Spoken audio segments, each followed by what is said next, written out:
Let's see. Yes, hello everyone. We are live. Welcome to the second Brontëlong live show, and we're going to discuss Agnes Grey today. Do you all have this edition? Oh, No, you all have I other have a ones. different one. Oh, That's yeah. oh, yours is so pretty, Sarah. I really love it. Yeah, it's so I cool. know. It's I such a beautiful thrifted it illustration.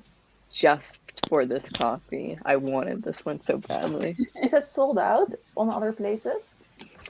I don't know. I think I was just in my thrifting era. This is the one I got. Oh, I love that I one have as that one well. too. Yeah, Yeah, I I'm was such at a school pretty and I one. left mine back home. So Oh, it is that's horrible. so well, well, welcome everyone. We have, of course, Sarah and Mary, the Brontëlong co-hosts, and we have some special guests as well. So I suggest that if your guys are okay with it, that you introduce yourself, and maybe if you've given a star rating to Agnes Grey, let us know your thoughts. So Lucy, do you want to start? Okay. Hi, I'm Lucy. I'm from Crescent Pages. This is my first time reading Agnes Grey. I did actually read The Tenant of Wildfell Hall, I think last year with you, Mary, and someone else. I definitely preferred that one. I haven't thought of a star rating yet, but to be honest, it's probably going to be like 2.5 stars. Like, Ooh. yeah, obviously we'll discuss it, but I think if it was longer, I feel like it would have had more potential to examine the themes more in depth, but I felt like it was quite surface level and it kind of went off track for me. So, yeah, I don't know. I'm interested to see what everyone else thinks because, yeah. Yeah. How about you, Mary? Do you agree with the 2.5 star rating? I don't agree at all. I know that. I mean, I can see why. Okay, I should say probably that this is my second time reading this book. And I've also read The Tenant of Wildfell Hall. But no, actually, it was my second book by her. And I also liked that one better. And I can understand all the criticisms about this book. Trust me, I know. Especially if you're going from Jane Eyre and then to this one. I feel like you might be expecting something completely different. But I just really love it. I find it very charming and delightful. I love how personal it feels. So it is a 4-star for me. It was for the first time reading it, and it still is now as a reread for me. So I really enjoyed it. Yeah. Yes, I love it. I think I'm not even going to start because I agree with everything you said. How about you, Sarah? I originally gave it 3 stars when I finished it, but I finished it a couple weeks ago, and since that time, I haven't thought about it since at all. So it might be around a 2.5 with Lucy as well. I'm so sorry. I And feel I knew it was validated. I knew it was a quainter, not as plot-driven book as Jane Eyre going into it, and I still just didn't connect with it as much. But I haven't read Tenant, so I'm hoping that that makes me appreciate Anne more. I don't know, but for just Agnes Grey, I feel pretty apathetic towards it. All right. How about you, Kara? Would you like to introduce yourself? Yeah, so hi everyone. My name is Kara. My channel is Wild Book Garden, and I'm with Mary and Milena. I really enjoyed it. I gave it 4 stars. I think I was also really primed to enjoy it for what it was, like based on the little I had heard about it. This is my first time reading it, but I also have read Tenant of Wildfell Hall, and I also prefer Tenant, and I understand why for modern readers especially Tenant is the favorite. I think it's much more like obviously subversive and like yeah, kind of like you were saying, Mary, is like I understand the criticisms of Agnes Grey, but like I really liked it. I think also I don't know. I don't know if any opinion about the Brontes can be unpopular because like they're so well known, but I feel like I don't always fall in line with what I think I would like in with like the Bronte novels I've read. So this was a really pleasant surprise for me. Oh, I'm so glad. Yeah. How about you, Charlotte? yes. So I have got it as a 4-star. It was my second time reading it. I think I read it for the first time a couple of years ago. And so it's stayed pretty constant, but I feel like doing the reread just opened up little bits in the plot that I hadn't really paid attention to before. For me, it's not a 5-star. Like for me, Tenant of Wildfell Hall and Jane Eyre are like solid 5-star Bronte books for me. They've just they have a bit more of a punch to them. And I think it's because they are a bit more dramatic that your opinion is going to sway. Either you're going to love it or hate it, whereas Agnes is much more gentle. But I don't think gentle is bad. I think it's nice. And for me, what I find interesting, this to me, as a big Jane Austen fan, this is the most like Austen-y Bronte. That interesting. That's a good point. Yeah, which I'm always going to love. I but I love this one, and it kind of. I think the first time I read it, it's because this is a book about bad jobs, and the first time I read it was when I come out of a couple of bad jobs. Oh, that's amazing. With it, and now I'm in like a nice job that I'm just like, oh, Agnes, it gets better. Oh, poor girl. Yeah. You know, I really like it. I can see how that is great timing when you read it for the first time. There are a lot of people here. Hello. Lots of, well, I want to say familiar faces with familiar names. Yes. Hello, everyone. Thank you for being here. Also, let us guys know what you thought of Agnes Grey. If you have any questions. Yes. Yes. I would have liked more time spent with the love interest. I'm sure we'll get into this, but it's hard to go wrong when his first appearance is rescuing someone's kitty. I'm like, you're a classic character. I love you. I love him so much. Yes. Yeah, I've heard a lot of people say that they thought it was boring, but I think Mary, you said right with the expectations of Jane Eyre. Yeah, I think really, it is a weird bridge. I feel like for our read along between Jane Eyre and Wuthering Heights, you have Agnes Grey in the middle, which is a very different book for sure. So I think that might also affect people's experiences, which is completely valid, of course. But I think between those two, you need a moment of calm, and I think Agnes gives you. Exactly. Yeah. Let's wind down. Let's pull it back. Yeah, definitely. Talking about Agnes, how do you guys feel about her as a character? Did you sympathize with her? Because I felt like she was in difficult situations, but was she the nicest? So I'm really curious to see how you guys feel about that. I love her voice. I mean, sorry, no, you go, Charlotte. I was just going to say, this time round reading it, I really connected her with the beginning of the book, because I'm also the youngest child out of my immediate family, and I could so connect to her, like really wanting to prove herself that she can look after herself, especially because I've just last year moved out of my family home, and trying to be like, yes, parents, I can do it. And then have a few slip-ups along the way, and it's like, but no, I can still do it. So I like it, and I like her, and I like how she doesn't always get things right, and she's judgmental, but I think that makes her more real because of it. But she's like, you can tell she's definitely like a 19th century version of what that would be.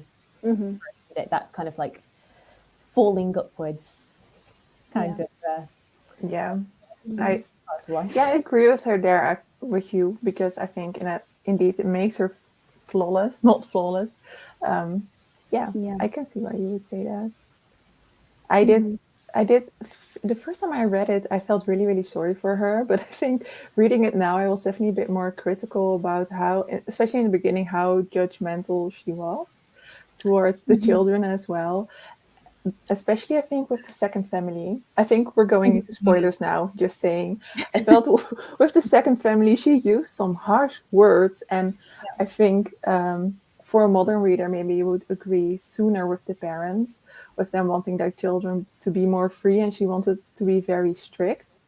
And I thought it gave beautiful balance to her. Yeah, I really liked her. I also think the second family, she could have been a little more understanding, but I actually really sympathized with, I don't know, the way she was, like, the first family she's with, I hated those children. I hated them. So I was like, yes, like, yell at them. I know you can't because their parents won't let you, but, like, every time she would think, like, about, like, when she stood up to that boy about, like, the birds and everything. I was like, you tell him, Agnes, like, you, yeah. So I actually really liked her. I also found her very relatable in some ways. Like, her whole thing in, like, the second half of the book is she's like, I can never let my crush know I like them, ever. Even if it means we will never have a chance. Like, I feel that. Like, it's a terrible idea, but I do that. Yeah. Oh gosh, yes.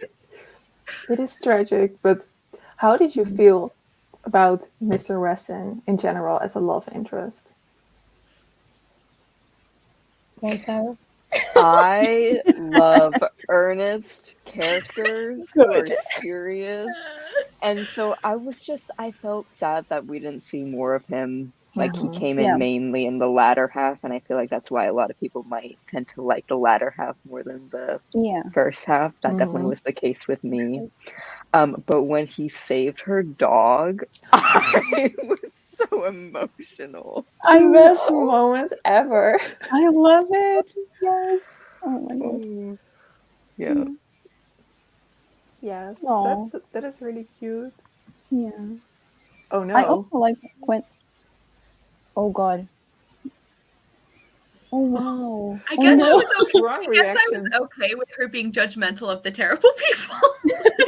Yeah, but that's interesting because at first I really like that transition, because at first she was so optimistic, like, oh, taking care of children, this will be so easy and so wonderful. And then suddenly she gets a slap from reality, and maybe, you know, she ends up being more judgmental than she expected herself to be, which is very interesting. Like, as soon as she put herself in those circumstances, this life suddenly gets harder than she thought. And I really like that aspect. Yeah. I really felt for her too with, like, the whole thing, like you were saying, Mary, like, she has this reality check with that first family, and it really made me feel for her a lot, because I felt like she was realizing that you can't make somebody care about other people.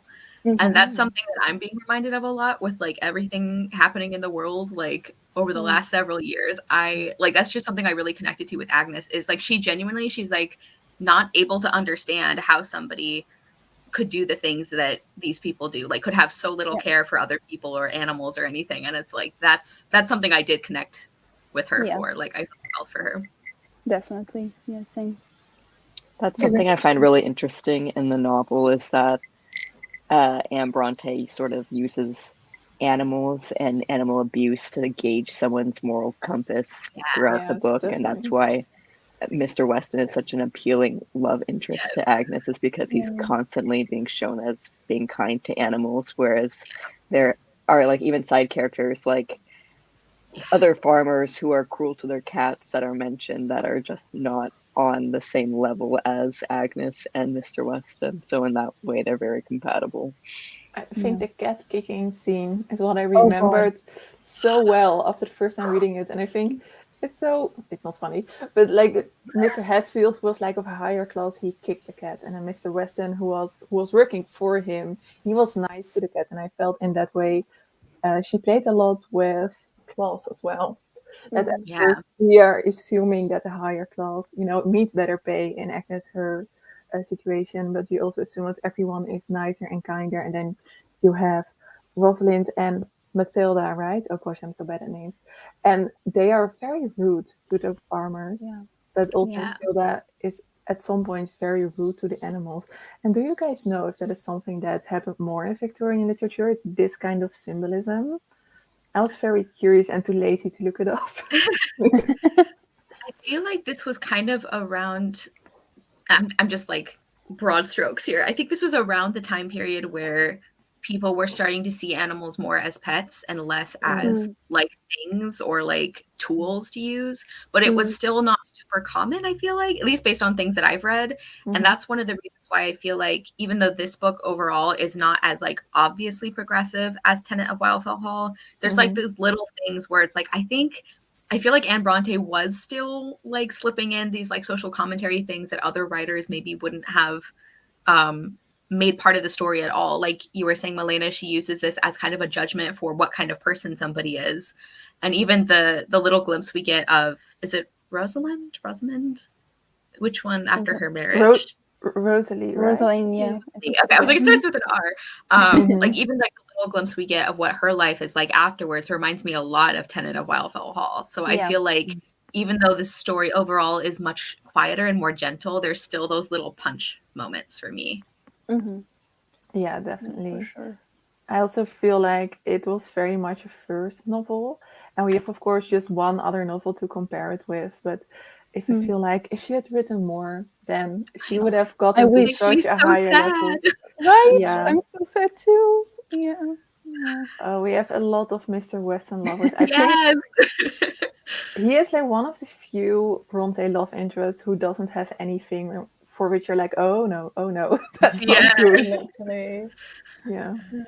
Yeah. Yeah. Oh yes, it was really tough. Same. I hate it. Can't stand it. Yep. Yes. Exactly.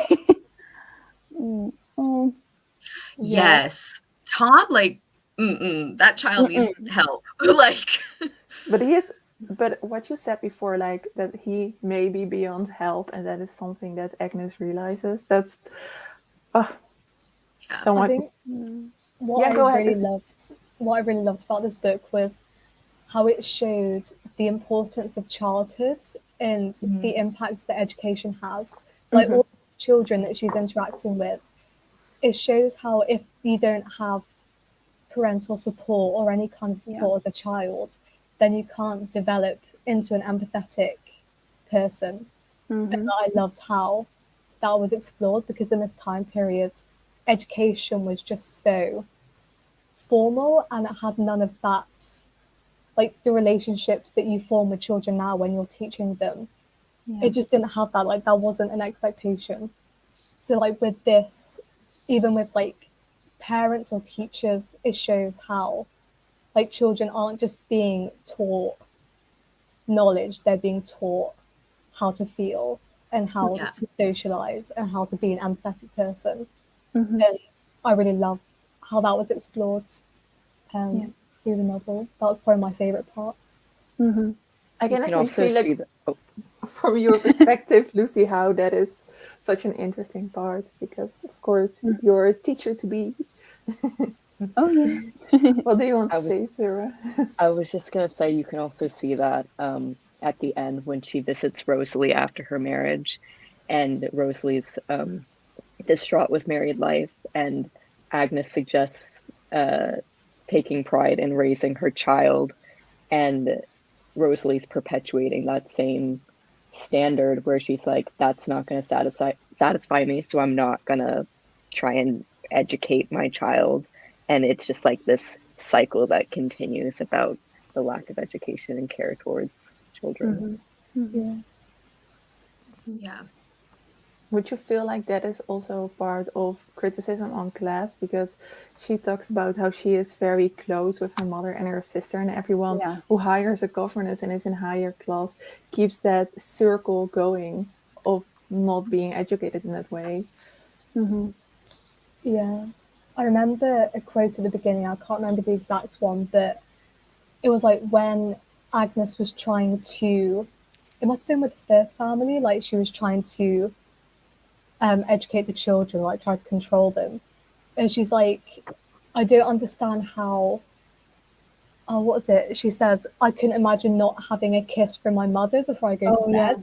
She was like, that's the worst punishment ever. And that was just like so sad, because these kids didn't have that. And like, that's why they don't have any care for these relationships. Like they never grew up with that connection. So I feel like Agnes's family and her connection with her family, it shows like what it should be like. And like you were saying, Milena, it kind of plays into that class dynamic, because a lot of like higher class people would just get a governess to look after their children. I just found that so sad, that quote. It is. Yeah. It is sad, yes. Who wants to take this one? Yeah, go ahead, Kara. I believe you want to answer, right? Sure. Yes, it is very semi-autobiographical. There's even like specific instances that historians have kind of matched up to like the different families that Anne worked for. so yeah, like I don't know which parts specifically that she may have added for like the narrative purposes, but yes, it is like the governess aspect especially was like very autobiographical, and I feel like it was even like Jane Eyre, I feel like gets talked about as like the definitive like governess book. I feel like this book did a much better job of showing what it was actually like, and like really showing how like these women weren't even treated as like humans.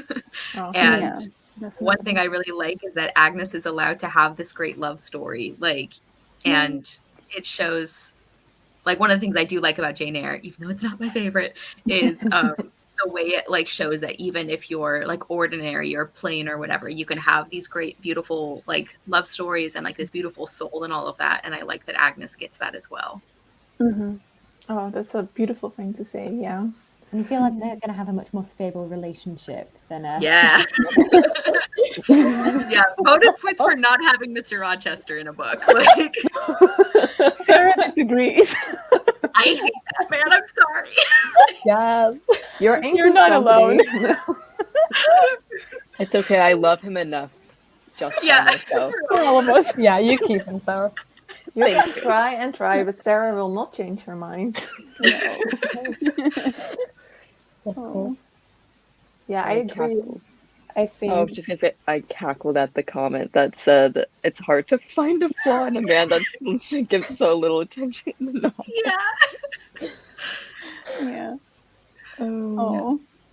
But yeah, is there a movie adaptation of Agnes Grey? Because I feel like I'm not sure they could really make something out of him. It'd be a good mini series. Like, oh yeah, that's all really nice. That longing.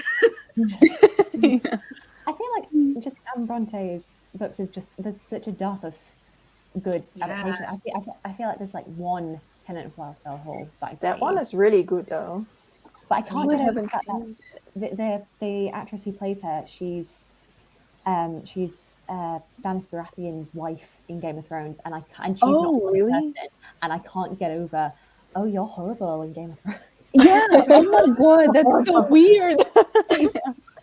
Oh my god. Brain can't disconnect. Yeah. Oh yeah, definitely. But I think it makes sense because Anne was an actual governess, and Charlotte wasn't. She was a teacher though, but I don't think she was ever a governess. So where maybe she got her inspiration from Anne, who actually had the experience. I mean, maybe. Yeah, but also because I feel like that has to do with the tone of the book as well. It is much more blunt and down to earth, very close to life, I feel like, which, you know, maybe it's why a few people found it boring as well, which I get, but I just love how personal it feels, you know, even in those little moments when she talks to the reader and says that she needs to cry a little bit because it was a hard day.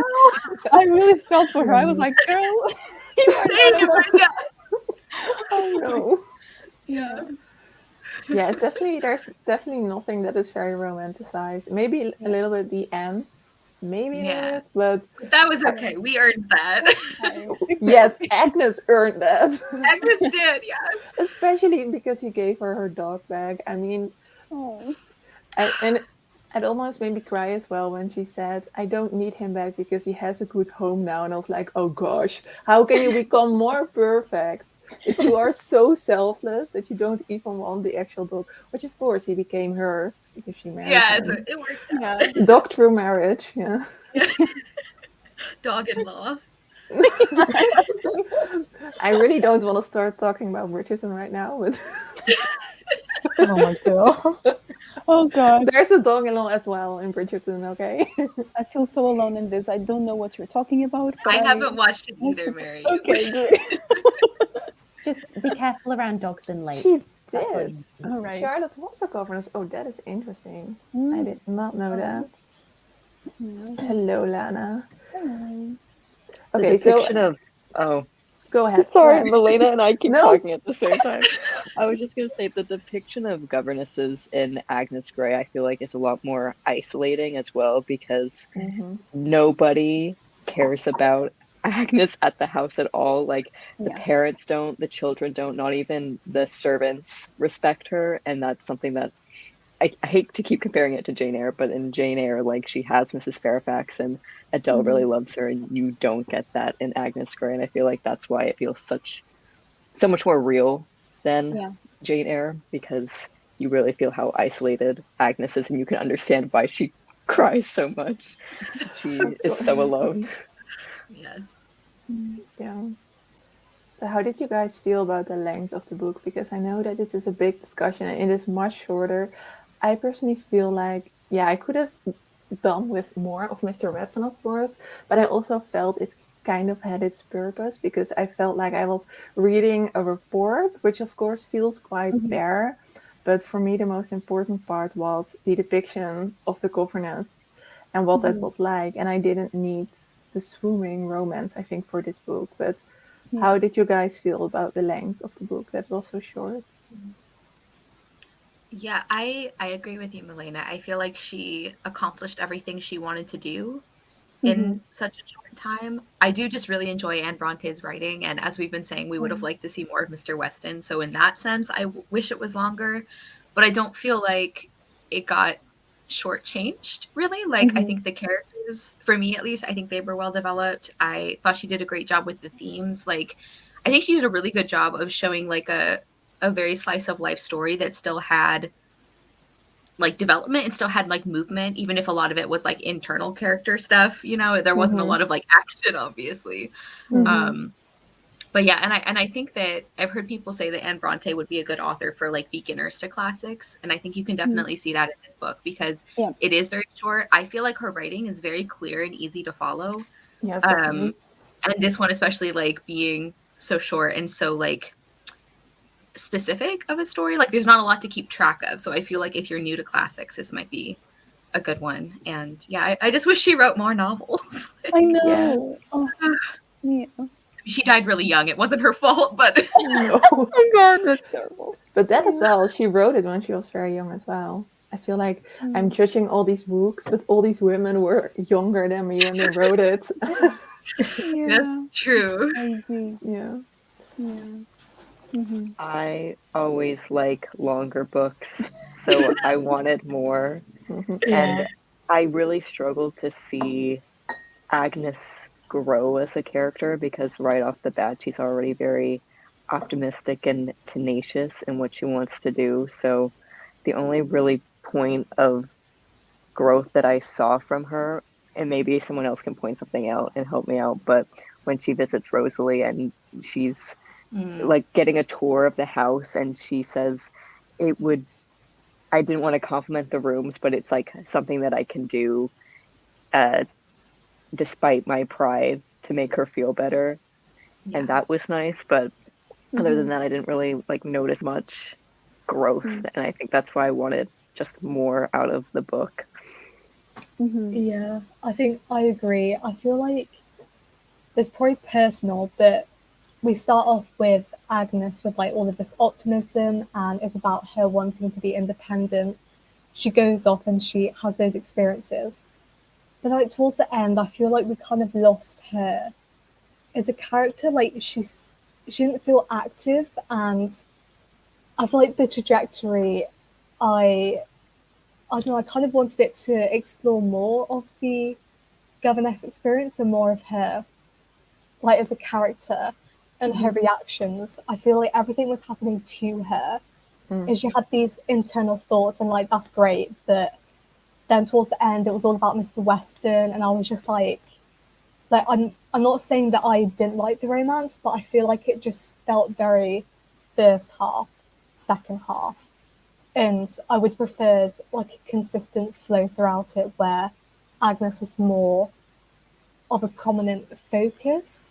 That's probably just a personal thing, but I feel like if it was longer, maybe it could have had those two things in equal strength. But because it was so short, I feel like it felt very fragmented to me and not fluent, if that makes sense. But yeah. I don't hold it against the book that Agnes is a very passive character because I think it shows there's not much she could do in the position as a governess to be active. But as a reader, I didn't enjoy it as much. But like you said, I do feel like it's very segmented into the first half and the second half. And I agree that it could have flowed a bit better. There was like one chapter where it was just like the entire description of Rosalie and Matilda, and it was like very detailed about all of their flaws, and I think that was really hard for me to get through, and it was kind of the bridge into the latter half of the book, and I struggled a lot with that part. How did you guys feel about those two girls? Because I found Matilda on a second read quite interesting, because I first really actually liked her. I thought, oh, she is very like tough and very different, and she's not afraid to be. But then I felt actually what she had become was like the little boy Tom, but all grown up. Because of I think she killed a couple of birds, and she totally dismissed. No, her dog killed the birds, and then she dismissed the little pup because he wouldn't give her what she wanted. So how did you guys feel about those two characters? Did you like them? Yeah, I was kind of torn because I think that, like we've been saying, Agnes was very judgmental of them. Some things that they deserved to be judged for, and some things I think that they didn't. Like, she seemed to really judge them for how like frivolous they were, and it's like, for one thing, they were raised to be like that. Like, well, especially Rosalie was raised to be like that. But also, I just generally don't like when women judge other women for being like more feminine, you know. But one thing that really made me less of a fan of Rosalie, especially, although I do feel for what happened later, I'm not saying she deserved that, is when she tries to steal Mr. Weston just because she thinks she can. Like, that was so cruel. This is the one bright spot Agnes had, and she's like, what if I just ruined your life, like, for funsies? Like, that like really put me off Rosalie. Like, I still felt for her with other things that happened, but I'm like, I don't feel as bad for you. Right? Not like with those things, but with the way Agnes was treating her. Yeah. See, I think that's really interesting because, like, reading Rosalie as a character and like how she is so, like, she's just constantly trying to gain man's attention, and it's kind of like a fine line between just making this woman to be out as the opposite to Agnes and like, oh, this is how women shouldn't be. Like, it felt very much like that. But then you could also kind of read into it as showing how if women are raised to think that the only way they can get power is to get a man, because that's her frame of mind, that's what women are raised to be, then like she feels like she needs to empower herself through that. So it's like I kind of struggled because you can look at it both ways, but like reading around other literature, I feel like a few female characters are represented like that, where they're seen as very flirtatious, and that's seen as a really bad thing. But maybe it is meant to kind of expose how, like, women, because they're so powerless, this is the only way they can get power. And like, that's just how, like you were saying, that's how they're raised. So yeah, I don't know, it's a struggle because it's like, she's not exactly sympathetic, but you can kind of see why she might act that way. She reminded me kind of Rosamund, very similar name, of Middlemarch. Middlemarch, I know most of you have read the book. She was very similar, although she was, of course, way more fleshed out because that book was 1,000 pages. But yeah, True. wait, someone said, Rosalie's a typical mean girl, which I feel like, a lot. But they were quite different mean girls. But I really like what you said, Lucy, that it can also be just a hunger for power. And that in a contemporary novel, they may be the career girl equivalent of... Yeah. There was a quote, I'm going to try and find it. I think you can see that through Matilda's character as well, but not through like trying to seduce men, but to emulate them, because she is hanging around her father and his companions a lot and shooting, and she adopts these mannerisms of swearing and being rougher, and I love that. You know, she's trying to emulate the men, and not necessarily who she is, but she's just around them so much, and she thinks that's what will potentially gain her power, whereas Rosalie tries to a flirt with men for that. Yeah, that's like really interesting because the way you said it, it's like Rosalie and Matilda are kind of the two extremes. And it's like there are these opposite expectations on women, which I think is still very current today, is like you should be super feminine and charming and desirable, but don't lead men on. And you should also be like really casual and fun and don't take things seriously and just be one of the guys, but you should still be a woman, you know? Like, I think that's a really interesting dynamic for those two sisters because they both get screwed over. Like, I mean, Matilda gets all her freedom taken away, which I can't even imagine how awful that would be after her whole life of getting to do whatever she wants. And we know Rosalie didn't end up very happy either. It's like, yeah. It is kind of heartbreaking. Doors are shut as she doesn't walk besides anyone. Wow, yeah. Agnes is an introvert, I feel. Yeah, Big time, yeah. for sure, yeah. I found the quote that I was looking for. So it's when Agnes is like asking Rosalie about Mr. Weston, like why she's trying to attract him. And Rosalie says, I don't suppose he will ask me to marry him, nor should I desire it. That would be rather too much presumption. But I intend him to feel my power. He has felt it already, indeed, but he shall acknowledge it. So it's like this need to explicitly feel like you have power. And I think that's also really sad. Because it just shows how, just how oppressed women are, and like this is their only way to feel something.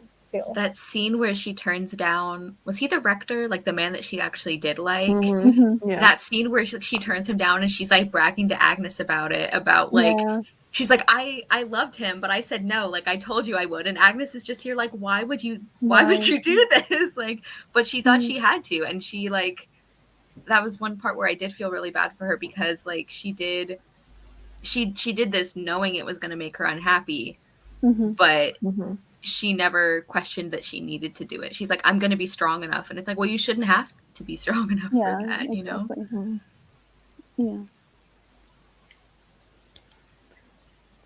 I completely agree with Lucy. Well, thank you. Would you have liked to see her perhaps find a situation where she was a bit more successful? Like in a Jane Eyre situation, maybe a little bit? Yeah, I was waiting for there to be a moment where Agnes actually became a good teacher, because I don't feel like for the entire book she actually becomes that. I think she's just kind of going through the motions, and I'd have loved it if she could. This when we make our miniseries, she is going to become a good teacher. She is going to realize her own flaws and then improve upon them, and we'll have more Mr. Weston. There's my two criteria. I'm not sure she could have done much with the kids she got, though. Like the first ones were so horrible, and the second group were so set in their ways. Like I definitely think Agnes needed to work on herself as well, but I'm not sure even if she had been much more humble and realized that she doesn't always know what to do, I'm not sure she would have. Like I'm not sure all the fault is with her, you know. But it would have been nice to see her be a little happier in her situation. I think it would have been nice to have, like, it would have been very, I guess, optimistic, but I would have liked to see like her with a family and showing that if you form relationships with these children and like actually see them as people rather than just students, that you could change them, because I think that is the reality. Like children, like they're brought up in a certain way, but they don't have to stay that way. So it would have been nice to see that, because it would have shown that if children do have the right influence and the support, then they can grow up to be good people. But I feel like in that time and period, with the way that Agnes portrays what a governess is, can that happen when they don't see her as a human being? And when she is not treated in an environment where she can have emotions because she needs to schedule her cry sessions. So I feel like that is an interesting thing to explore as well. Maybe that is what Anne Bronte is telling us, that those things were impossible because Anne or Agnes wasn't allowed to move and to feel within those situations. Yeah. And even when there's like a couple moments where she says she almost started to get through to them, and then the parents would like undo everything. So it's like she was making some tiny bits of progress. It's like you can imagine that she might have been able to have some kind of influence if like the family wasn't actively working against her and then blaming her for it. That like frustrated me so much. And I know that's like how it was. So I'm not saying it shouldn't have been like that. But like every time they would be like, Agnes, the kids were never this badly behaved until you came, I would just like die a little inside. Like, I feel like that is still pretty accurate to today's time. I think people who work in education. Yep. Yeah. Yes, that's what I wanted to say as well. I could love see that. in like if Charlotte, if we get the mini-series, I think we could have like a little teaching montage of Agnes. Yes. With the good music and the inspirational story when she's in front of the classroom. Yes. Somebody send this to BBC Masterpiece so they can adapt it. Or maybe Netflix can do it and it can become steamy. That would be fun as well. 2.0. What? Please don't steam up the Brontes. I don't think. Well, it works in Bridgerton. I mean, but that was like historical romance. It was steamy before Netflix got to it, you know. I think Agnes deserves it, guys. Well, they do have children, so.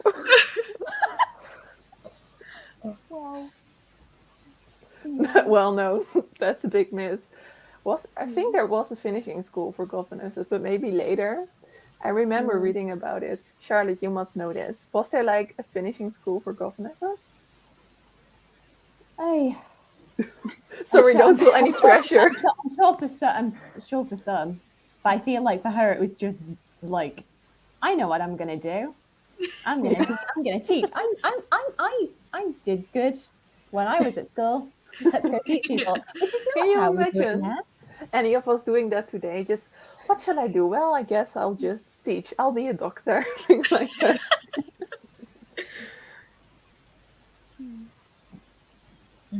Yes. That could have been stretched out. I feel like within the length of the story, that was the only place where I was like, oh, I would like to see more. Because in my mind, that part... Oh, no, that's a spoiler for Jane Eyre. I won't say it. But there's a similar bit in Jane Eyre, and I forgot that it was in Jane Eyre because I thought all of it was in Agnes Grey. Oh. And I just totally forgot that it was in Jane Eyre.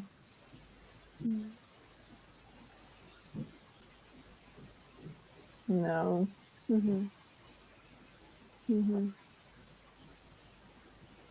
Yeah, difficult place to be in, I think. Yeah, but there also wasn't any room, I think, for her to feel at all.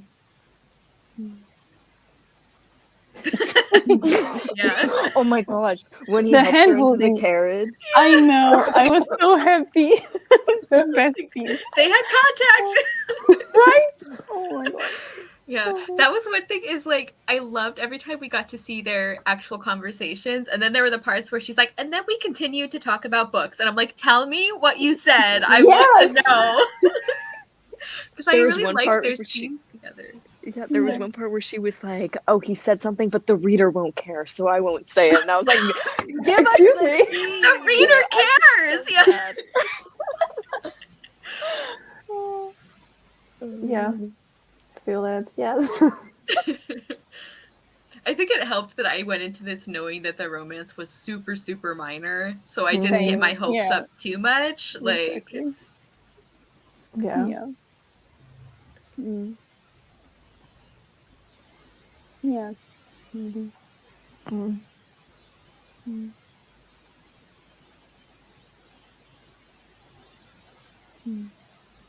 Lack of courage, like from Anne? So, or maybe Agnes. I think as if her lack of courage allow her to express herself freely as a writer. I'm not sure what you mean, but if you mean lack of courage with Anne, I don't agree. Maybe it's like as the character, she doesn't feel like she can express herself. So then she puts it down on paper, maybe. Yeah. Yes, and Oh, Because never I mind. feel like Anna's writer, I think, is a very brave writer. Me too. Especially I mean, in Tenon. But yes. for me, it wouldn't make sense for me, I think the writing of Agnes, it's definitely like a character choice to withhold things rather than an Anne thing, because she does not hold back in Tenon She does not. where she thinks there are injustices. Yeah. Particularly with wives and marriage and being able to get out of marriage and domestic abuse. So I would say it's Agnes more than Anne who's holding back. Yeah. Personally. I agree. yeah, maybe as well. And in her first few years as an adult, versus I think maybe what she sees later in her 20s with A Tenant of Whitefall Hall, which of course we won't go into any spoilers for that book. I think all of you have, except for Sarah, have read The Tenant of Whitefall Hall, right? Yeah, I want to ask what are your expectations, but let us know in the chat what you are expecting from The Tenant of Whitefall Hall after reading Agnes Grey, because I read Agnes Grey as well first, and then I was just blown away by The Tenant of Whitefall Hall because I did not expect her, I think, to become so incredibly brave in what she wrote. And I was gonna say, like, even if you didn't enjoy this book, do not give up on Anne. She's amazing. she The Tenant is. is wonderful. Yeah. And it shouldn't have been out of print for so long. Thanks, Charlotte. Right? Yes. I have like a 300-year-old feud with Charlotte Bronte about this. Yes. Totally valid. Yeah. Like the letter where she's like, it should never have been written. This is a shame on my family. And I'm like, you can shut your mouth, Charlotte. Like, oh no, are you serious? it was Oh my horrible God. because she was in charge of like Anne's, like, I don't know if it was estate or like what, but she allowed the copyright to lapse and like refused to like get it reprinted because she thought that it was like an abomination and it should never have been published. And I'm like, well, it's the Oh best my Bronte God. novel, so joke's on you. I think it was Charlotte, also, excuse me. I think it's so to protect and her legacy, because I think when it was printed, it was still with the Acton name, I think. And so I think it was like a bit of a two-sided thing because Anne was not able to make that decision. And the book, I think, was received like as a scandalous thing. And now everyone knew it was written by a woman. Yeah. Even more scandalous. Yeah. And I get that it was like she wanted to protect her sister's good name because she was being judged for it, but like the way she said some of it, like imagine saying that about your sister's like one of 2 novels that she did is like, this should not have existed. That's like, awful. Rude. Come on, exactly. I always have a lot of sympathy for Charlotte, maybe because we share a name. I don't know. But I not to brag or anything, but I just went to the Bronte parsonage. So, you did. I did. And in the exhibit area, they've got her letter, Charlotte's letter. I can't remember who she's writing to, but she's basically detailing the deaths in very quick succession of Branwell, Anne, and Emily within the space of about 8 months. They all die. So I always feel so much sympathy for her because she must have been dealing with so much grief that's just clouding a lot of things. So I don't know how much of that plays into her actions in later life, because she doesn't live too much longer. I was saying this to my housemate. The person I feel the most sad for is their father, because his wife and all of his children died before him. So many children as well. And it's just so heartbreaking. But yeah, I don't know. I've never experienced that kind of grief in how you'd want to like cling on to bits of your family or try and protect them how you can. And I don't know if it is.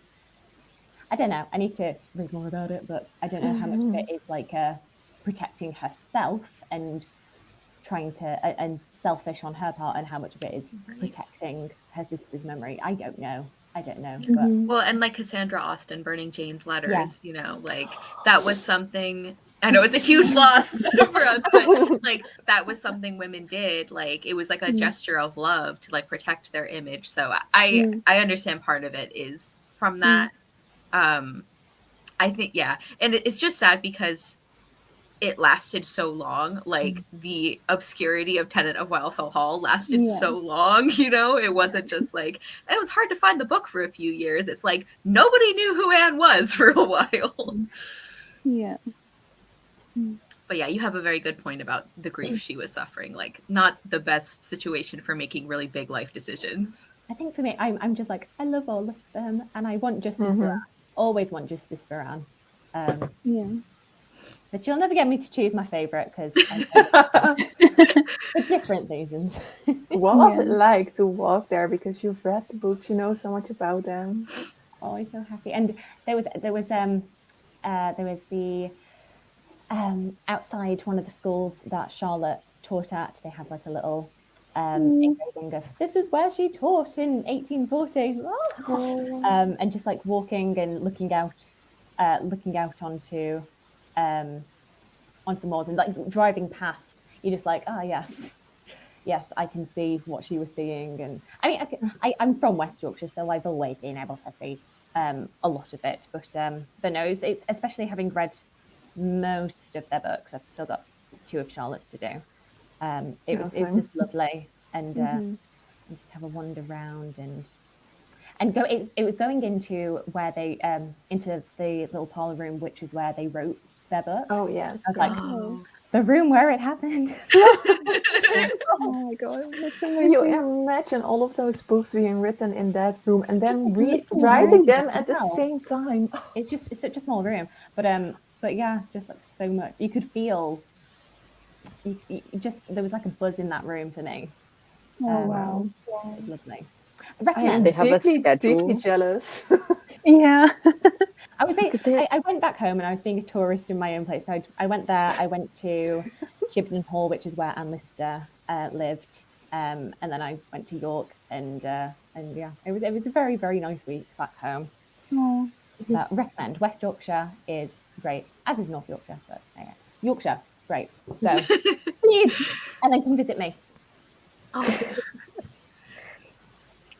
I'm like thinking of it like a bathroom. Did they have a schedule where they like rotated throughout the room to like get a section of time to write, or did they all cram in there at once and write Maybe at the same kind time? of what we've been doing at work at home is like every hour on the hour you've got to do you've got to get up, you've got to get property on, do like some jumping jacks or something to get the blood flowing. I don't know.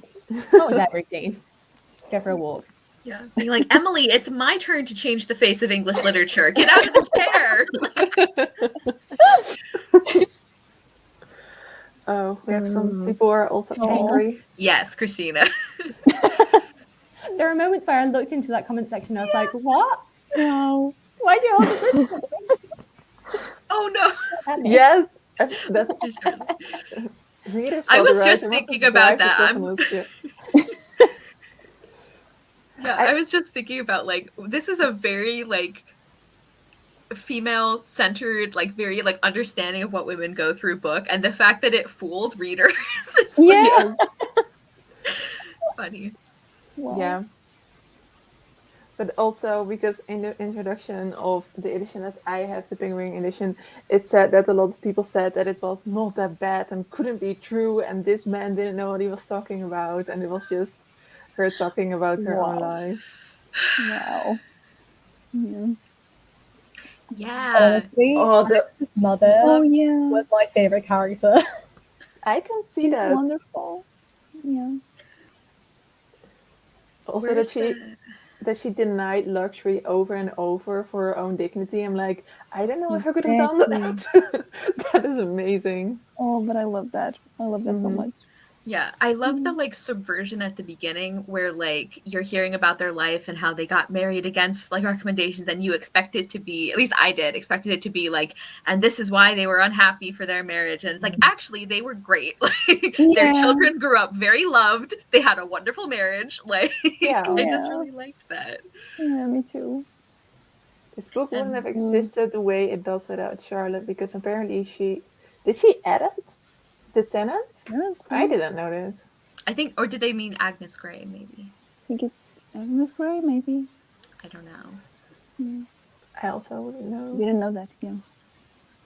Yeah. Yeah. Yeah. I saved, like, one of the quotes I saved is when she's talking to her daughters about, like, the response she gave to her dad. And she's like, will this do, children? Or shall I say, we are all very sorry for what has happened during the last 30 years, and my daughters wish they had never been born. But since they have had that misfortune, they will be thankful for any trifle their grandpapa will be kind enough to bestow. That I was really liked her as amazing. well. Yeah, Yes. I was like, you go, Mrs. Gray. Yeah.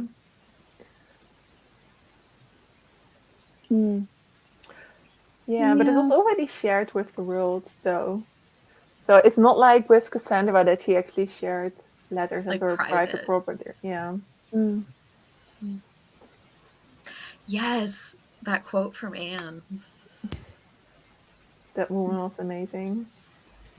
She was. Hi, Karen. Cause and habit, yes, again. Aw. Yes. Yeah. I mean, if she was written by Julia Quinn, we would have gotten a prequel. So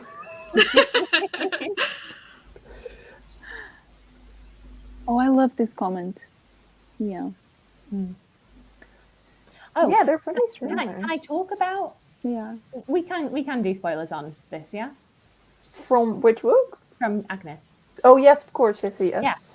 I felt like did we need for her to not make it before her father died? I know. Was that necessary? Like it's the one thing she needed was to be able to say goodbye to her father, and I just horribly for her. Yeah. Yeah. Why? Why do you think that was put in the book the way it was? To hurt me. I think it's because the employers just had no sympathy for her. They're like, 1 week or 2 weeks don't matter. You're about to go on vacation. You can go see him then. And then I think the mom even said something like, it doesn't matter if he dies or something like that. I can't remember the exact quote, but I remember reading it and being like, oh my gosh, that is so disrespectful. Really shows like every aspect of how the employers would just like not care about their employees at all. Yeah. Yeah, I think so. That was her best go. But then maybe it's to make the first parents more evil because she missed it because of that. We all love the mother so much. Yes. Oh, Yes. Also, I can so imagine a future for the mother as well, still working at the school and having her daughter so close. It's so lovely. How do you think that Rosalind and Bathilda, what imagined future have you guys made for them if you did? Ooh. I feel like especially Matilda is like difficult because what would her life be like? I mean, I feel like if you have like an evil dowager in any book, that would be Rosalie. She is like the product that becomes the evil dowager. I think you can glimpse Rosalie's future when Agnes visits her, because Agnes is trying to impress upon her like how she can improve her life, and it's just she's not listening, and it's like you can't help people who don't want to listen to your advice. Yeah. And you can really see that through Rosalie's character. So I don't think it'll veer much from what Agnes saw at the end. Matilda, I have no idea. Oh no. I think for Rosalie too, what is interesting about that scene when Agnes goes to visit her, at least for me, is it makes me think about like how Rosalie is not a nice person, like at all, really. Like she has her moments, but she is. I mean, a lot of it is how she's been raised, but she's not a super sympathetic character. But like nobody deserves what we see her life is going to be, and I think that's one of the things that her character pulled off really well. Is like even if you're a brat, you should not have to go through this. Like that's because I agree. I think we kind of got a glimpse of her future, and it's pretty bleak. Go back to her kid as well. Honestly, all I want right now is a prequel and a sequel in the form of a miniseries of these characters. I need it. Like Charlotte, what are your connections? Because you talked about making it happen. I like comparing it to the mom as well, going back to the letter. Like the mom wouldn't choose to go back to that sort of lifestyle, even given the opportunity. She would rather be happy, but it doesn't even occur to someone like Rosalie that she can change the course of her own life. Yeah. It's very sad. And they were raised similarly, of course. Yeah. So, This is not really on topic. I just wanted to say one character I also really liked was Nancy. Like, we only have a few scenes with her, but she was like so interesting, and I feel like this is one of the classics I've read in this period that actually like gives a like lower class person an actual personality. you know, like yeah. so I just wanted to say that I really like Nancy and like their conversations, and I really felt for her, and I like how I think, like we were saying, this book does talk a lot about class, and how even though there's some moments, like at one point Agnes observes to herself, like, well, domestics are naturally inclined to take on the beliefs of their employers or something, and it's like, but for the most part, I feel like it was pretty progressive about things like class, and how like Nancy, like the way some people treated her like she was stupid, and like she obviously isn't. She just like has a different accent, and she has like different circumstances. So I just wanted to give some love to Nancy. I really liked her. Yeah. I just loved as well how Nancy was, I think during the entire book, except for her mother and sister, the only person that she could have an actual human conversation with. And she is surrounded by people of high class, and then she visits by accident a woman of working class, and that is the one she can have an actual fulfilling conversation with. And I was like, this is so present in the book throughout everything. And I think because of that, it's really bold to write a book like this. I think because there's such a message that I don't think was widely accepted, that your class didn't matter for your morals and your behavior and what good of a person you were. Yeah. So thank you so much for bringing Nancy, because I almost forgot about her, which I am ashamed to say. Isn't that when she meets Mr. Weston, or like they first converse is at Nancy's house? Yes. Too, which I think is significant. Yes. She is so important. Yeah. And yeah, like the way that Mr. Weston as well, like he sits down and has like a conversation like he would with anybody. And like the way the book talks about when Rosalie and Matilda would sometimes visit, it's like they would always be like super condescending, or they would be like they wouldn't allow people to have like dignity, you know. They would treat them like charity cases rather than like people with like thoughts and feelings. Like just the contrast was really well done. I think my favorite scenes were her conversations with Nancy, because I felt like I was reading such a unique thing in a book from that time, and I just really wanted to be with her, with her fireplace and her cat. I just wanted like bedtime stories from that point of view. Yeah. Which would have been so lovely. Are there any topics that you guys still want to talk about that we haven't discussed yet? I think there might be some in the Discord, like the live show questions. I think we forgot to do that with Jane Eyre. We forgot to look at the Discord live show questions. I'm going to have a little look. We just had so much to talk about with Jane Eyre. I know, especially how a certain character is awful, right, Sarah? No. You mean St. John? Yeah. Oh yeah, that's true. There is no shortage of awful men in that book. Like, No, true. so many. Ugh. Please keep talking. I'm reading questions. I think we got some questions actually. Now that Sarah mentions it, I think we have like 2 questions or something on Discord. And people were answering in the. Mimi. Oh, Kara, go. Kara. No, Okay, You were speaking. I talked over. No, I'm sorry. I keep talking over people as well. I was just saying I agree with Mimi. The last comment was Agnes and Weston were a quiet love. She got what her mother had with her father, which I agree. It's like so healthy. I love it. Yes, I know. That's so beautiful. Yeah. Oh, That is true. That's really lovely. yeah. I think definitely Mimi my also favorite put a question in the Discord. She said, is Agnes Grey less than promising effect on the reader, rooted in the character who didn't experience throughout her life the thing, what doesn't kill you make you stronger? So I think this kind of connects to a question we got earlier as well, from should we have had Agnes in a better situation where we see her develop more?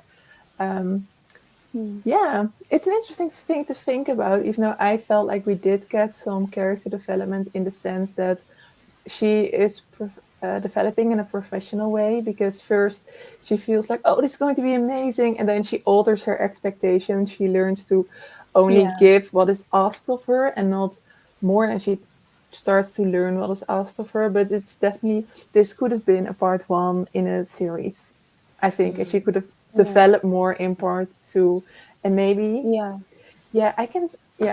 and we didn't get as much time like we did with Jane, for example. Definitely. I think she does develop a little in the sense that by the end of the book, she's more empathetic towards unpleasant people.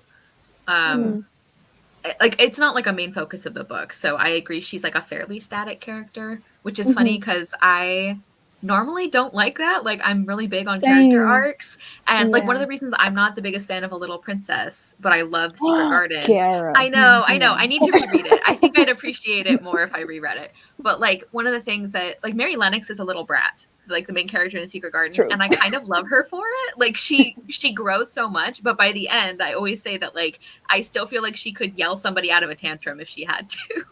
Like, she still keeps who she is, which is so rare in a children's classic, whereas in A Little Princess, the conflict is not can this character grow and change, but can they stay the same through adversity, which is still like, I understand why that's an interesting story, but I usually don't find that as interesting. So Agnes Grey is kind of the exception for me, because I did still find Agnes a really compelling character, because like she was up against so much.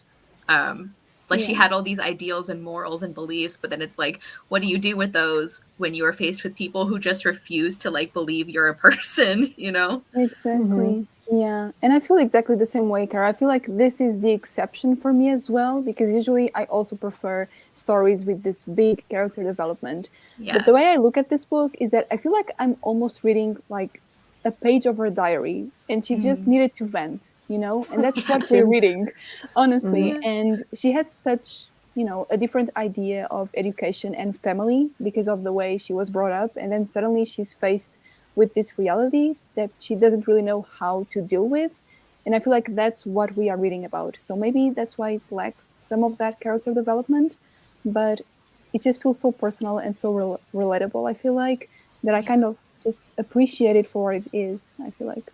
So maybe it's conversation that I really like where she's talking with Mr. Weston, and I highlighted it, so I'm going to read it. But he says, the ties that bind us to life are tougher than you imagine or than anyone can who has not felt how roughly they may be pulled without breaking. And I think that goes back directly into the question where it's like Agnes is tried so much with her position, but she's stronger for it because she endures. And every time you endure, you can say that you got back up every single time. And I think that's a really nice addition to the book. Yeah. She is a very resilient character. Like, yeah, for sure. This is really bad though, because the song that has just popped into my head is "I get knocked down, but I get up again."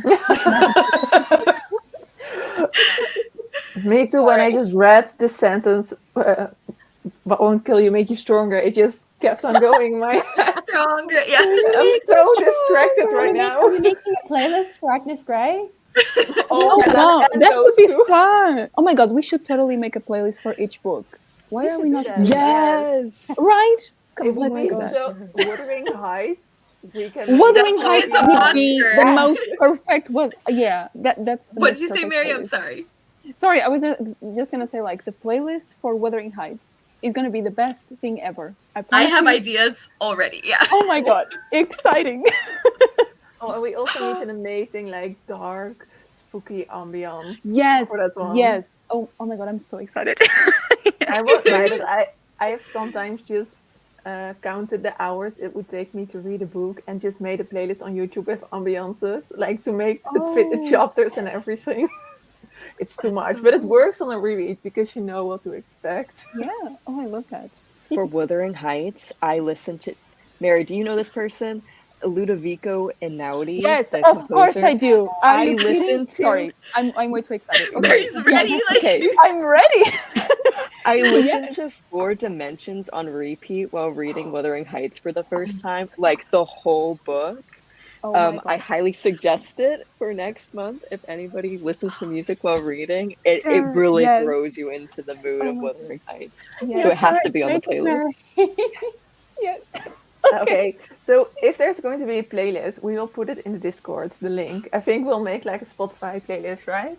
And please put like suggestions in the general chat, I think, with the tab general, if you have any suggestions for songs that need to go into the Wuthering Heights playlist.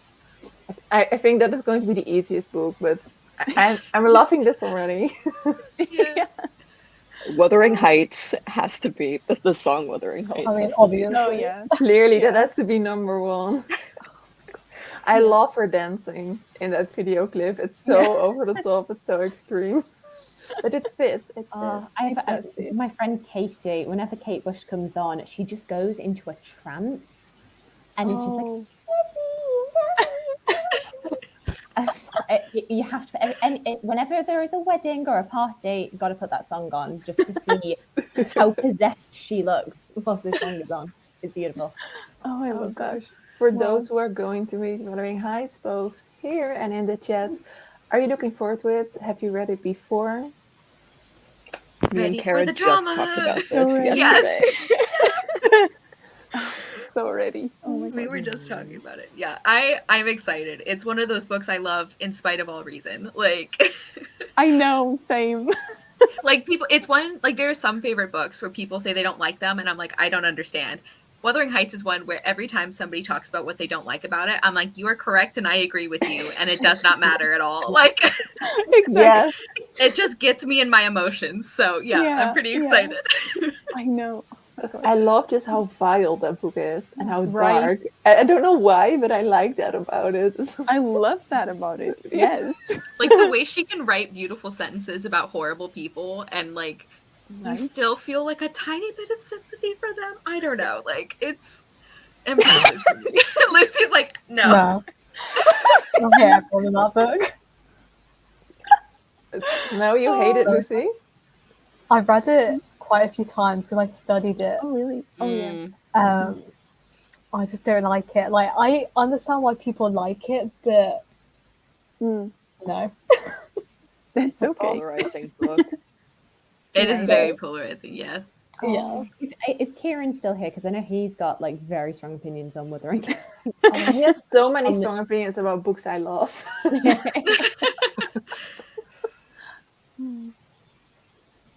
I don't think you will be. If you think it will, don't go in expecting a romance. That's like exactly the what I was biggest gonna say. thing. Yeah. It's not a romance, people. It's not. Yeah, and I don't think Emily Bronte intended it to read as one. Like we were, Sarah and I were just talking the other day. It's like, or yesterday. It's like imagining her watching people who do like Heathcliff and Kathy as like couples costumes, and she's like, "What is wrong with you guys? I literally spelled it out for you." That's like, a scream for help on her part. Honestly, it's like save me from my relationship. It is a red flag. It's a romance. It's a red flag. The first time I read Wuthering Heights, it was a very appropriate time. I was waiting in a cafe for like my friends had gone to go see, I think it was 50 Shades Freed. And I was like, it's okay. You've got your terrible people. I've got mine. You can discuss it when you come back. That's what it is. It's a book about terrible, terrible people. And it's sure it is. Yeah. It's so funny because in 50 Shades they talk about Victorian literature, so you think that she would like pick up on all the red flags. that is really interesting. Oh, wow. She's like, my favorite author is Thomas Hardy. And he's like, wow, you're not like other girls who love Jane Austen. Oh, God. That's so bad. Oh, Jesus Christ. I could not with those books and those films. They just, no.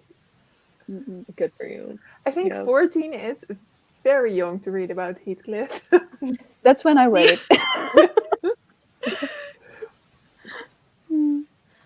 A lot can happen in 15 years. I'm curious to see as well how you feel about it. Oh yeah, I need to see the old Hollywood movie. I'm excited for that. I think that one romanticizes Heathcliff big time, right? Well, it's Laurence Olivier, right? Oh. Right? Isn't it? No? Maybe they give another adaptation. I'm thinking about two. I'm also thinking about Ralph Fiennes, who also played him, I think. Oh, really? Yeah, but he plays him like in a very romantic way. Oh. Okay. I mean, I wouldn't be Ray surprised. I wouldn't be surprised. Yes, I'm sorry. I was pronouncing it really weird, but yes. Okay, I just looked it up, and there is a Laurence Olivier version. 19. That's what Oh. I assumed from the old Hollywood one. Yeah. Which, like, I can understand because when I read Rebecca the first time, I was like, this is really good, but I don't understand why you would be, like, drawn in by this guy. And then I watched the movie with Laurence Olivier, and I'm like, oh, That's why. this makes a little more sense now. Okay. Is he in the Hitchcock version? Yes. Yes, Okay. yes. I've only really seen the good. really No, really bad. The new modern movie one. is terrible. Watch the old one. Yeah. The old one's great. Okay. Are you talking about the 2016 one? That one is Is it really 2016? good. Oh, right now I'm talking about Rebecca. Oh, you're But talking about Rebecca. oh, Oh, no, I was yeah. talking about a 2016 version of Wuthering Heights, which is really good. I don't think I've Which one's ever the seen an 2016? adaptation of it. I haven't either. That one is really honest about Heathcliff.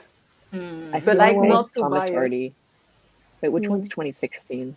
Hold on, let me That's Google. like it's a hard one to watch. It's really art housey, but really? it had the tone of the book perfectly. Wait, you have a playlist already? Can we see it? Amazing. I'm so curious. Can you share it in a Discord, please? That would be really great. Mm. If you're If you want looking to, of for course. But a link to the Discord is in the description. I think I've added that. oh, I'm so curious. When it comes to people's music taste, I'm always like, yes, tell me more. That would be so hard to read in a language that is not your first language. I am so impressed. Like, Yeah. Good. going to a Victorian classic, like, amazing. But the Yeah. first time I did that in English as well was like, oh gosh, I need the audiobook. I think it was North and South by Elizabeth Gaskell, and it was like, Oh yeah. Love Mhm. Mr. Thornton. I Oh, know. If you so guys good. if you want to read more So North and good. South, it's one of our Plastic Classics picks for this year. Actually, for next Oh. month. Really? Oh my god, Yeah. that's exciting. it's a Oh, I want lovely Yeah. classic. I really liked Yes. it. I only read it for the first time last year, and I'm already so excited to read it again this year. Like, Hey, yeah. Oh, John Thornton That's made the amazing. book boyfriend shelf. I would marry that man so fast. Who else is on there? I want to know. It's actually, there's not that many on it. I'm very picky. But also, this one is the weirdest one, is Sydney Carton from A Tale of Two Cities. yes, Sarah, yes. Oh my god, yes. And then the most I recent support one, that.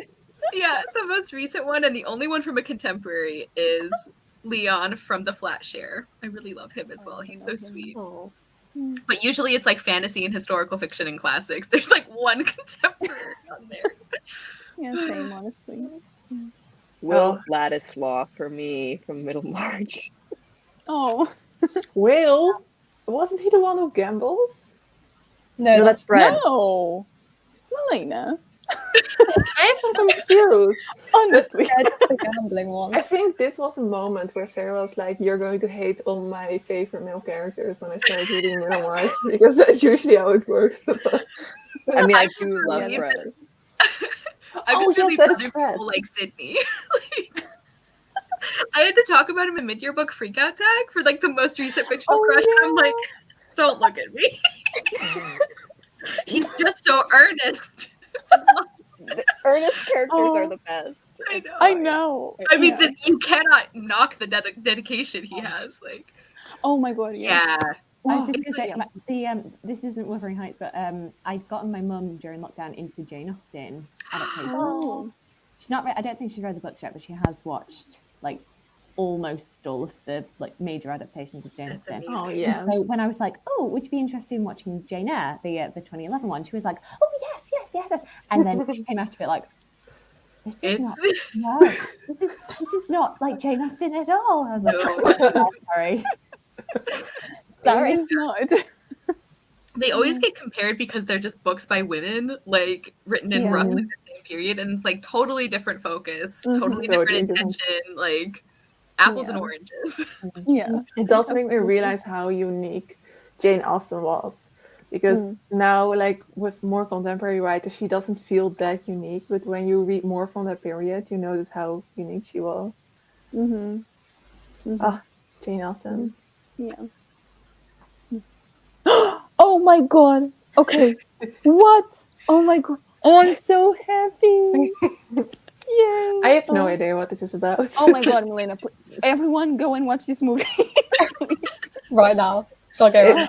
right now. Like, Okay. let's stop the live show. It is French, I guess, right? It is French. I'm It's not about- going to try and pronounce it, but It's Licorice. It's a beautiful movie. Oh my god, I love it so much. Oh, yay. I think we have basically talked about everything about the book, about Agnes Grey. Is there anything you guys want to share that we haven't shared yet? I would say that I wish that there were more scenes at the beach because those descriptions were really Oh pretty. yeah, yeah, true. But Yeah. that's it. Yes. A lot of love for the film, Mary. Oh, I'm so happy. Oh, go watch it. Yes. Oh. Well, if that is all, then I want to thank you all for being here, for talking about Agnes Grey. I felt like this was a small book and maybe we didn't have that much to talk about like we did with Jane Eyre. I think we're going to have a lot of feelings with Wuthering Heights. I can already like feel it coming. Yeah. But like Sarah, that. just a heads up, you cannot love Heathcliff the way you I love don't. Mr. I Rochester. don't. I've already told you that I don't. Call out, Sarah. Your taste in men is being called out right now. I know, but at least Love I don't you. like Heathcliff. Yeah. True, that's true. Yeah. See, I can see an appeal for Rochester. I Thank can you. never see. I Heathcliff. cannot. I thought you were going to say I can seal the appeal with Heathcliff, and I was like, oh no. no. But I also I love mean- Henry Crawford, so I am not in. Yes! I love Henry Crawford. I was just going to bring it up, and I was like, no. Henry Crawford is not on my book boyfriend shelf because I don't want that information public, but I would fall for his nonsense. Like, I I any man who want ever justice says for Shakespeare him. to me, like, you're doing well. I love it. I call him my little crawfish. That is adorable. Oh. Wow. Oh. We should have a tag for the book boyfriend shelf. That would be Yeah. wonderful. I want to know who your crushes are. Yeah. I mean, you know mine, kind of. So. I mean, there'd be a whole section of like just going through Austen's men, which might get a bit yeah. boring for everybody. But Yeah, I think I do love Mr. Darcy more than I Oh. should. Oh, I love Same, Mr. though. Darcy. Yeah, Yeah. I Like, love when him. people are like, "Oh, he's so love basic. him. I like other Austen men more," and I'm like, No. "Fine, No. okay, No. no." No. My No. I saw a picture of the meme with the statue of Mr. Darcy that says "Do not kiss" at the museum. I was like, yeah, I get it. I get it. Why it's I there? do. Yeah. Oh. I saw I mean, the meme that was like, "Oh, sorry, go ahead." no. Sorry, I I was think gonna yours is say- going to be more related to what we were saying. Oh, okay, I was just gonna say like that meme that's like Jane Austen is still popular because she knew the sexiest thing a man could do is apologize, and I'm like. Yeah, in Pride and Prejudice, where Darcy's like, "Hey, if you never want me to speak of this again, just let me know. Bye." Anyway, I'm sorry, that was very off topic. No, that's No, it wasn't. completely fine. I love that. Yeah. Now I want to reread Pride and Prejudice. Right. This is just gonna turn into an Austen read along after. Wouldn't be mean- opposed. Let's go. I mean, I'm always looking for an excuse to reread Austen. Yeah. Jane Austen July always flies. Yeah. 1 month is too short. Mm. I agree. Well, thank you for everyone in the chat for joining us. Thank you everyone here for joining us.